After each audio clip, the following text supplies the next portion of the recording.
Brought to you by TechnoSpark 20 series smartphones. I'm superhuman.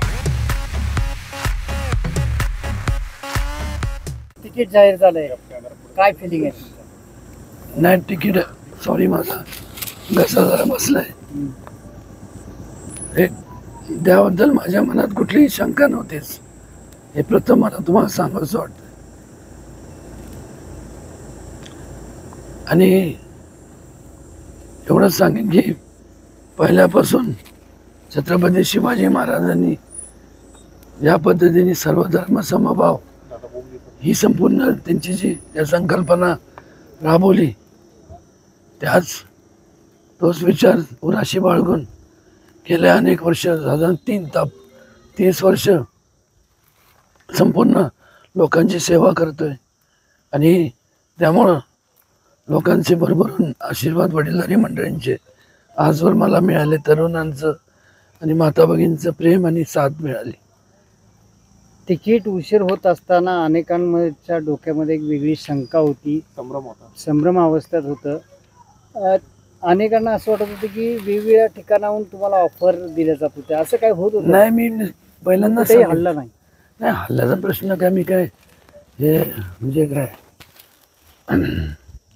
हल्ल्याचं म्हणजे काय, मी काय हवा इकडनं तिकडनं मी पहिल्यांदाच सांगितलं.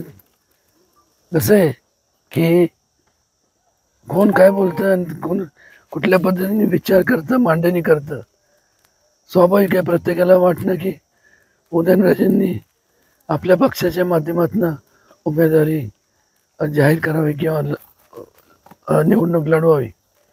पण एकंदरीत आत्ताचं जे मोदींच्या नेतृत्वाखाली केंद्रात जे सरकार आहे, ह्या अगोदर पण बरेच सरकार होऊन गेले, वेगवेगळ्या पक्षांचे होऊन गेले. पण मात्र छत्रपती शिवाजी महाराजांचे जे विचार आहेत ते खऱ्या अर्थाने जर राबवले असतील तर या मोदींच्या अध्यक्षतेखाली त्यांच्या संपूर्ण केंद्रात त्यांच्या अध्यक्षतेखाली आणि वेगवेगळ्या राज्यात ठिकठिकाणी जे डेव्हलपमेंटचे कामं चालू झालेले असतात. या ठिकाणी आवर्जून माझे मित्र आणि पूर्व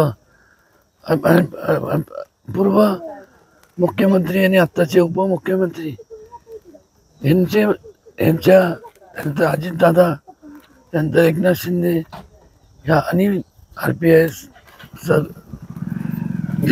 शेतकरी संघटना, रासप, वेगवेगळ्या ज्या यांच्या संपूर्ण संयुक्त नेतृत्वाखाली चांगल्या प्रकारचे डेव्हलपमेंटचे कामं केवळ घोषणा झाल्या नाही तर आपल्या सगळ्यांना पूर्णत्व झालेले बघायला मिळतात.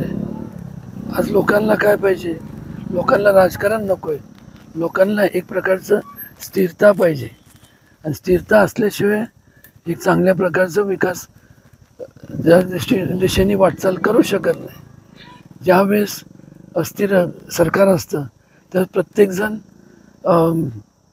कुठल्या ना कुठल्या हिशोबाने स्वतःचं तिथं वजन टाकून की नाहीतर आम्ही पाठिंबा काढून घेऊ, असं करू तसं करू.